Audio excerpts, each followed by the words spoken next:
وہ تکیے سے ٹیک لگائے نیم دراز تھی۔ فجر نے بیگ روحی کے قریب کر دیا۔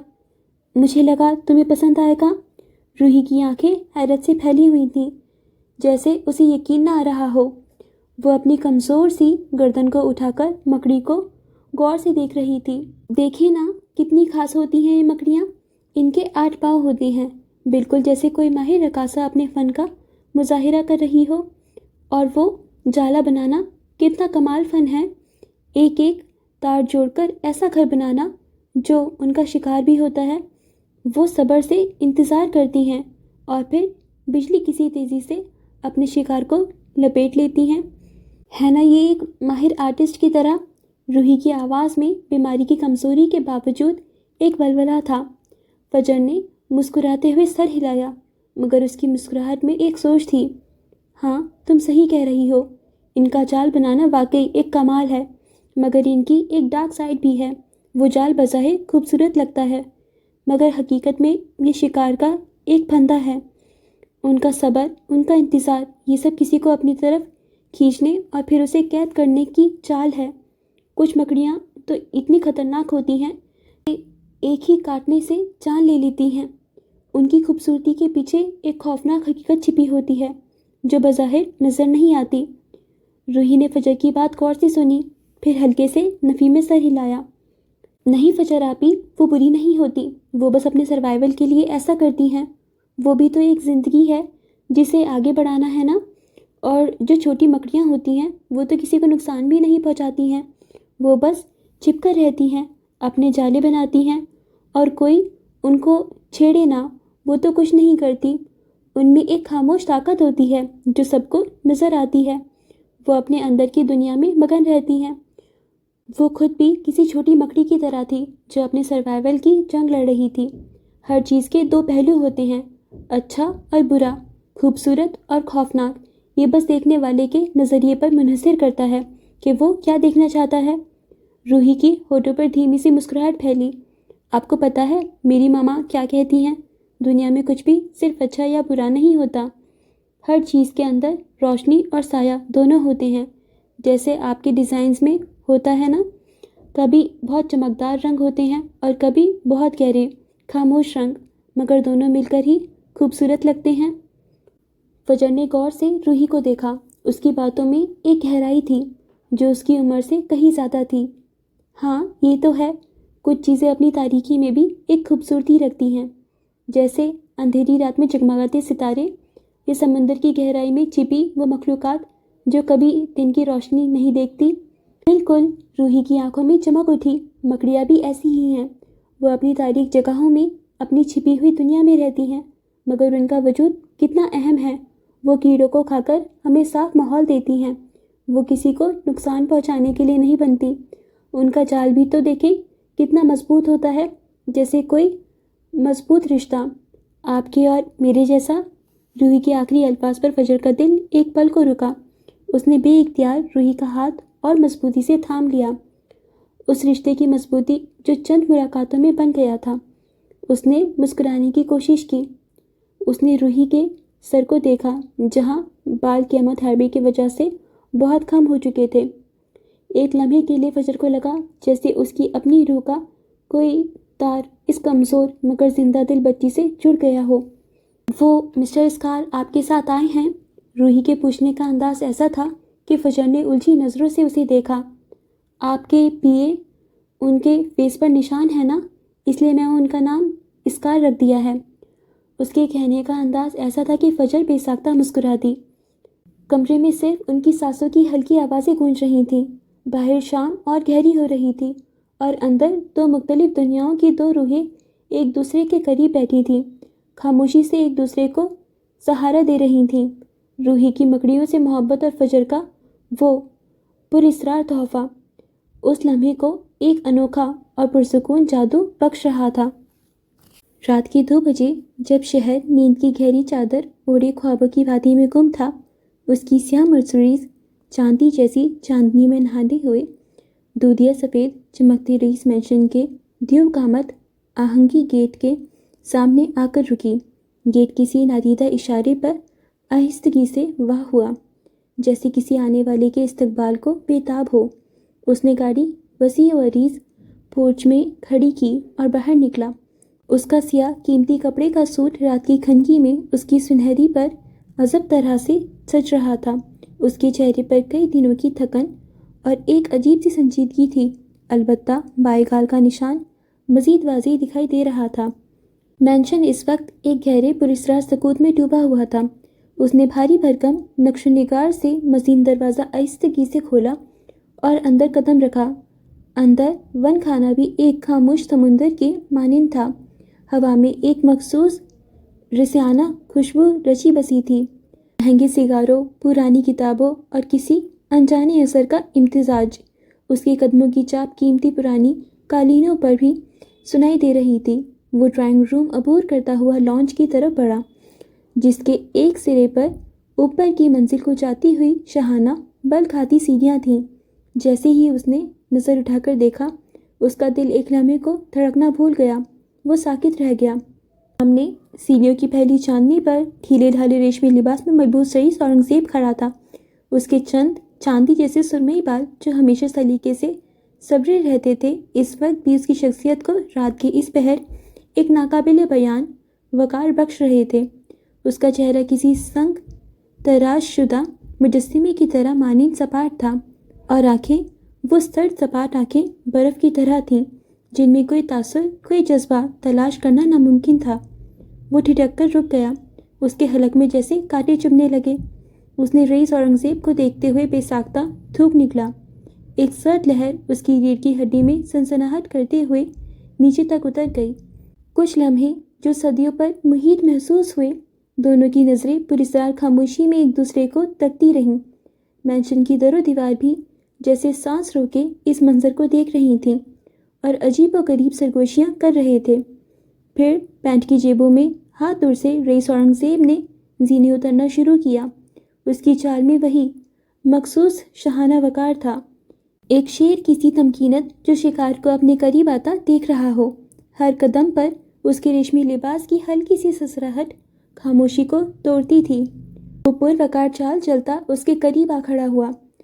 چند قدموں کے فاصلے پر وہ دونوں ایک دوسرے کے آمنے سامنے کھڑے تھے، ایک جتنا قد، ایک جیسی مضبوط جسامت۔ ایک کے پاس دہائیوں کا تجربہ، زمانے کی اونچ نیچ کا علم اور بے پناہ دانائی تھی، تو دوسرے کے پاس جوش، جذبہ اور کچھ کر گزرنے کی بے تاب امنگ تھی۔ سرد سیاہ آنکھیں کتنی ہی دیر اس کے چہرے، اس کی آنکھوں میں جھانکتی رہیں۔ اس کو محسوس ہوا جیسے یہ نگاہیں اس کے وجود کے آر پار ہو رہی ہوں، اس کی روح تک کو اسکین کر رہی ہوں۔ پورا رئیس مینشن انہیں دیکھ کر اپنی سرگوشیاں تیز کر چکا تھا، پھر جیسے کسی نے وقت کا بٹن دبا دیا ہو۔ بے ساختہ رئیس اورنگزیب نے آگے بڑھ کر اپنے بازو پھیلائے اور اس کو، جو کسی بھیانک رد عمل کے لیے تیار تھا، اپنے سینے سے لگا لیا۔ یہ ایک غیر متوقع لیکن مضبوط گرفت تھی۔ وہ ایک لمحے کو سمجھ ہی نہ پایا کہ کیا ہوا تھا۔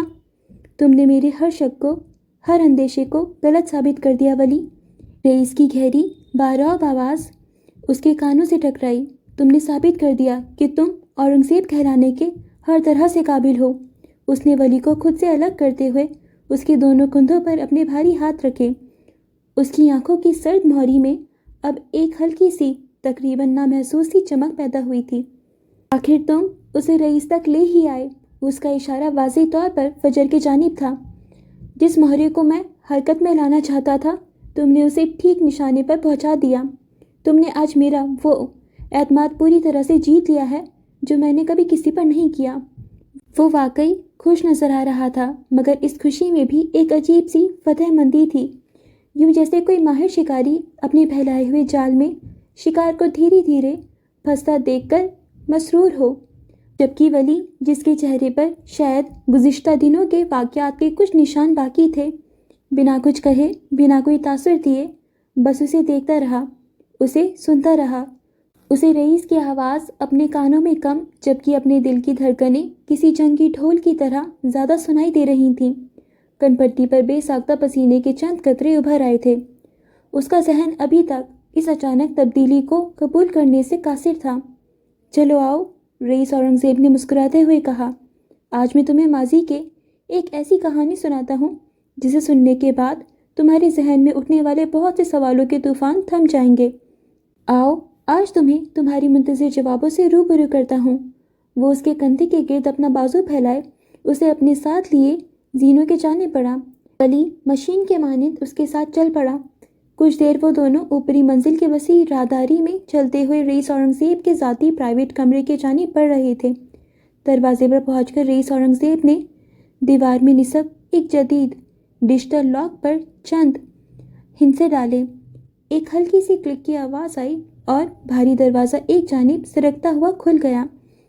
وہ دونوں اندر داخل ہوئے اور دروازہ خود کار طریقے سے دوبارہ بند ہو گیا، باہر کی دنیا سے ان کا رابطہ منقطع کرتا ہوا۔ کمرے کے اندر جدید ترین ٹیکنالوجی اور قدیم نوادرات کا ایک حسین امتزاج تھا۔ ایک لمحے کو ولی کو لگا جیسے وہ کسی دوسری دنیا میں قدم رکھ چکا ہو۔ کمرہ جدید ترین ٹیکنالوجی اور قدیم بیش قیمتی نوادرات کا ایک حیرت انگیز امتزاج تھا، لیکن اس سے بڑھ کر جو چیز ولی کی توجہ کھینچ رہی تھی وہ کمرے کی خاموشی تھی، ایک ایسی خاموشی جو اپنے اندر کئی طوفان سمیٹے ہوئے تھی۔ رئیس اورنگزیب چند قدم آگے بڑھ کر ایک چمڑے کے صوفے کے جانب بڑھا، لیکن ولی کی جیسے ہی نظر بائیں دیوار پر نسبتاً اونچائی پر لگی ایک بڑی سنہری فریم والی پورٹریٹ پر پڑی، وہ جہاں تھا وہیں ٹھٹک کر رک گیا۔ اس کے قدم جیسے زمین نے پکڑ لیے ہوں۔ اس نے ناقابل یقین حیرت سے پہلے دیوار پر لگی اس پورٹریٹ پر دیکھا۔ بے اختیار اس کا سر رئیس کی جانب گھوما، جو اب اس کی پشت کی جانب تھا، مگر اس کی تمام تر توجہ اس تصویر پر مرکوز ہو چکی تھی۔ ایک عجیب سی ناقابل فہم کشش اسے اپنی جانب کھینچ رہی تھی۔ وہ شکستہ لرزتے قدموں سے چلتا ہوا کسی معمول کی طرح اس پورٹریٹ کے سامنے جا کھڑا ہوا۔ ولی اپنی جگہ جیسے جم گیا تھا۔ اس کے ذہن میں ایک بھوچال سا آ گیا تھا۔ وہ صرف اتنا جانتا تھا کہ رئیس اورنگزیب اور فجر معراج کے درمیان کوئی پرانا پیچیدہ کنیکشن تھا، اور رئیس فجر کو کسی بھی قیمت پر اپنے مقصد کے لیے استعمال کرنا چاہتا تھا۔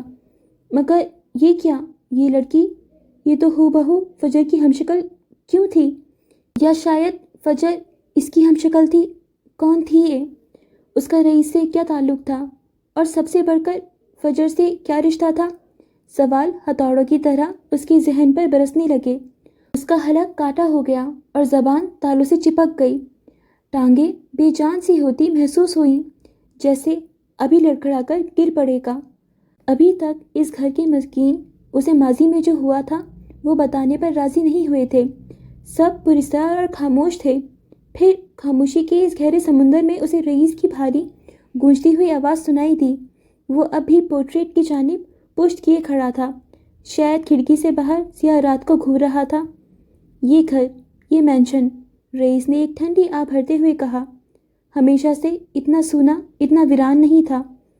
یہ دیواریں ہمیشہ سے ان سناٹوں کی زد میں نہیں تھیں۔ ایک وقت تھا جب یہاں بھی زندگی دوڑتی تھی، گہگہے گونجتے تھے، خوشیاں ناچتی تھیں۔ اس کی آواز میں ایک اداس درد تھا جو لفظوں میں بیان نہیں ہو سکتا تھا۔ وہ اب دھیرے سے پلٹا اور اس کی نگاہیں سیدھی اس پورٹریٹ پر جا ٹھہریں۔ اس کے چہرے پر اذیت کے سائے گہرے ہو گئے اور آنکھوں میں ایک جانی پہچانی نفرت کی آگ بھڑک اٹھی، ویسے ہی نفرت جو کبھی کبھی فجر کے لیے ظاہر کرتا تھا۔ ان سے ملو، اس نے پورٹریٹ کے جانب ہاتھ سے اشارہ کرتے ہوئے کہا۔ یہ ہیں منار معراج، فجر معراج کی بڑی بہن۔ ایک لمحے کا وقفہ، جیسے وہ ولی کو اس دھچکے سے سنبھلنے کا موقع دے رہا ہو۔ میری سب سے اچھی دوست اور میری منگیتر۔ یہ آخری الفاظ جیسے کسی بم کی طرح پھٹے۔ ولی بت بنے سانس روکے کھڑا رہا۔ اس کے چہرے کا رنگ لمحے پر لمحے بدل رہا تھا۔ اسے کبھی کسی بھیانک خواب میں بھی اندازہ نہیں تھا کہ وہ کسی ایسے پیچیدہ گہرے جال میں پھنس جائے گا۔ اسے یہ معلوم تھا کہ رئیس کا فجر سے کوئی تعلق تھا، کوئی پرانی کہانی ہے، مگر اتنی گہری، اتنی ذاتی، یہ اس کے وہم و گمان میں بھی نہ تھا۔ منار، فجر کی بہن اور رئیس کی منگیتر، یہ سب کیا تھا؟ رئیس اب آہستہ آہستہ چلتا ہوا پورٹریٹ کے مزید قریب آ گیا۔ اس کی انگلیاں بے اختیار فریم کو چھو رہی تھیں۔ یہ وہ لڑکی ہے جسے میں نے اپنی کم عمری سے اپنی شعور کی پہلی دہلیز سے ہی پسند کیا تھا۔ اس کی آواز میں ایک لمحے کو ٹوٹتی ہوئی نرمی آئی، مگر فوراً ہی وہ ایک ناقابل بیان تلخی میں بدل گئی۔ اور یہی وہ لڑکی ہے جس نے پورا اورنگزیب خاندان مٹا دیا، ہماری خوشیوں کو نظر لگا دی، ہماری نسلوں کو برباد کر دیا۔ اور اس کی شروعات پتہ ہے کب ہوئی تھی؟ اس نے ایک جھٹکے سے پلٹ کر ولی کو دیکھا۔ اس کی آنکھوں میں اب صرف نفرت اور انتقام کی دہکتی ہوئی آگ تھی۔ اس کی شروعات تب ہوئی تھی جب افق، تمہاری ماں یعنی میری بڑی بہن، پڑھنے کے لیے پاکستان سے باہر گئی تھیں۔ وہ دن ہماری بربادی کا پہلا دن تھا۔ رئیس کے ان الفاظ کے ساتھ ہی جیسے وقت نے ایک جست بھری اور تیزی سے پر لگا کر ماضی کی جانب اڑان بھری، کمرے کی دیواریں دھندلانے لگی۔ وقت کی کتاب کے بوسیدہ زرد پڑ چکے اوراق ایک ایک کر کے پھڑپڑانے لگے۔ ماضی کے وہ دریچے جن پر برسوں کی گرد جمی تھی چڑچڑاہٹ کے ساتھ کھلنے لگے۔ ہاں، ماضی کے کچھ دفن شدہ تلخ رازوں سے پردہ اٹھنے کو تھا۔ کہانی کے نئے انچھوئے باب سامنے آنے کا وقت ہوا چلتا تھا۔ ولی آج خود کو ایک ایسے جال میں پھنستا محسوس کر رہا تھا جس کے دھاگے کئی دہائیوں پرانے تھے۔ اوکے فرینڈز، تو آج کے لیے بس اتنا ہی۔ باقی بات نیکسٹ ایپیسوڈ میں ہم پڑھیں گے۔ میں امید کرتی ہوں کہ آپ کو یہ بہت زیادہ انٹرسٹنگ لگ رہا ہوگا اور آپ انجوائے کر رہے ہوں گے۔ جو نیکسٹ پارٹ ہوگا اس میں ہمیں فلیش بیک پتہ چلے گا اور تھوڑے سے پتہ چلے گا کہ کیا ہوا تھا بیک میں۔ تو اس لیے میں اسٹارٹ نہیں کر رہی ہوں کیونکہ وہ جو آگے کا پورشن ہے وہ کافی لمبا ہے اینڈ آج اس سے زیادہ میں ریڈ نہیں کر پاؤں گی، سو اتنا ہی کریں گے۔ سو فرینڈز، میں امید کرتی ہوں کہ آپ کو پسند آ رہا ہوگا، آپ انجوائے کر رہے ہوں گے اینڈ آپ کو ناول بہت انٹرسٹنگ لگ رہی ہوگی۔ سو کیا ہوا ہے کہ رئیس اور فجر کا کانٹریکٹ ہو گیا ہے، جو کانٹریکٹ فجر نہیں چاہتی تھی ہو، مگر انفارچونیٹلی فجر کو کرنا پڑا بیکاز وہ اپنے بزنس کے ساتھ بھی کمپرومائز نہیں کر سکتی تھی۔ اور ولی اس کا پی اے تو ہے اور فجر کو بھی کہیں کہیں ولی پہ ڈاؤٹ ہو رہا ہے، بٹ دیکھیں ولی رئیس سے بھی کنیکٹڈ ہے بیکاز رئیس اس کا ماموں ہے اور وہ اس سے ایک بانڈ بنا رہا ہے یا اس کی پاور کا یوز کر رہا ہے، جو بھی بولیں۔ اب رئیس کا ہو رہا ہے کہ شاید ولی کی وجہ سے اس کو فجر کے ساتھ ڈیلنگ ملی ہے۔ رئیس کے پوائنٹ آف ویو میں ولی نے فجر کو کنونس کیا ہوگا اور اس لیے فجر نے یہ کانٹریکٹ سائن کیا اور اس وجہ سے فجر رئیس کی پارٹنر بنی ہے۔ بٹ اگر ہم پاسٹ میں دیکھیں تو ولی نہیں چاہتا تھا کہ یہ کانٹریکٹ ہو، کیونکہ ولی کو آئیڈیا ہے کہ رئیس فجر کو نقصان پہنچا سکتا ہے، اور ایز وی نو دیٹ فجر تو ولی کی وائف ہے، تو وہ کیوں چاہے گا کہ اس کی بیوی کو کسی کی وجہ سے نقصان پہنچے۔ وہ فجر سے محبت کرتا ہے، اس کی کیئر کرتا ہے، اس کی پرواہ کرتا ہے، تو وہ تو چاہے گا ہی نہیں نا کہ کوئی اس کو ہارم پہنچائے، کوئی اس کو ہرٹ کرے۔ تو ولی بھی ان ساری باتوں سے انجان ہے، اس کو کچھ نہیں پتا کہ کیا ہو رہا ہے، کیا چل رہا ہے۔ But as we can see کہ ابھی کافی ساری کمپلیکیشنز آئیں گی، کافی سارے رازوں سے پردہ اٹھے گا، اور اب جو ہم نیکسٹ پارٹ شروع ہوگا تو آئی تھنک اس میں کچھ بیک سٹوری آئے گی ہمارا، تو اس وجہ سے ہم اس کو آگے پڑھیں گے۔ باقی گائز اگر ہم بات کریں فلک کی، تو مجھے کافی اچھا لگا کہ فلک کے اندر تھوڑا سا کانفیڈنس آیا اور فلک نے اپنے لیے آواز اٹھائی، اور جو بھی اس کو دھمکیاں مل رہی تھیں اس نے ان دھمکیوں کا جواب اتنے اچھے سے دیا۔ گائز کیا ہوتا ہے نا، کتنی بار ہم بہت زیادہ لو فیل کر رہے ہوتے ہیں اور ہمیں کہیں سے بھی کوئی ہوپ نہیں مل رہی ہوتی ہے، بٹ اگر کوئی ہمیں سپورٹ کرے اور ہمیں بس ہوپ کی اتنی سی لائٹ دکھا دے، چھوٹی سی، تو ہمارے اندر وہ کانفیڈنس جو مسنگ ہوتا ہے، یا مسنگ بھی نہیں ہوتا، بس کہیں ڈارکنیس میں چلا گیا ہوتا ہے، وہ کانفیڈنس ان لائٹ ہو جاتا ہے اور وہ پھر ہمیں سپورٹ کرتا ہے، ہم اپنی آواز اٹھا سکتے ہیں اور ہمارے اندر سے وہ ڈر ختم ہو جاتا ہے۔ تو یہی ہوا، فجر نے فلک کو سپورٹ کیا، اس کو ایک امید کی کرن دکھائی، اور دیکھیں فلک نے کس طریقے سے رسپانس کیا، جو کتنی اچھی بات ہے۔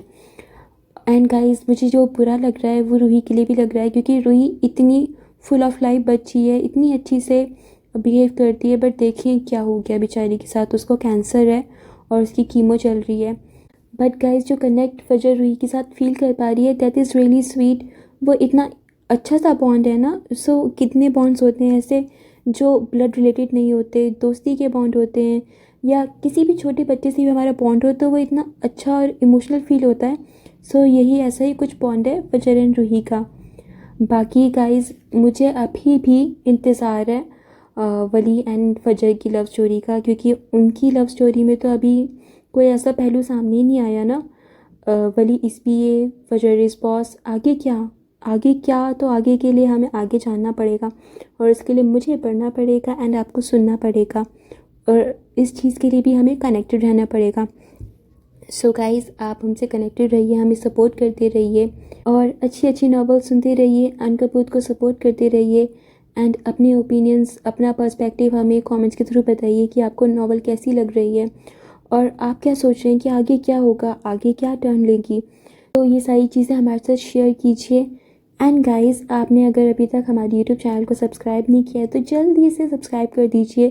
گائز بس ایک سبسکرائب کا بٹن ہے، اور اس سے آپ کو بھی ہمارے ویڈیوز جلدی پرووائڈ ہوں گی، اور مجھے بھی ایک تھوڑی سی ہوپ ملے گی. جب آپ سبسکرائب کرتے ہیں تو مجھے بھی اچھا لگتا ہے. تو جلدی سے سبسکرائب کر دیجیے، اینڈ ہمارے انسٹاگرام اکاؤنٹ کو بھی فالو کر دیجیے، کیونکہ گائز انسٹاگرام پہ میں بہت اچھی ریلز پوسٹ کرتی ہوں جو یوٹیوب پہ بھی نہیں کر پاتی ہوں. تو اسی لیے آپ جلدی سے ہماری انسٹاگرام چینل کو بھی فالو کر لیجیے. اینڈ ڈیئر فرینڈس، اپنی فیملی اینڈ فرینڈس کے ساتھ بھی اور اپنے ریلیٹیوز کزنس کے ساتھ بھی ہمارے چینل کو شیئر کر دیجیے پلیز. اور اگر آپ کا ویڈیوز اور ناولز اچھی لگ رہی ہیں تو پلیز لائک کر دیجیے. سو فرینڈس، اب ہم ملیں گے 16ویں قسط کے 5th پارٹ میں. تب تک کے لیے take care of yourself and your loved ones. خدا حافظ.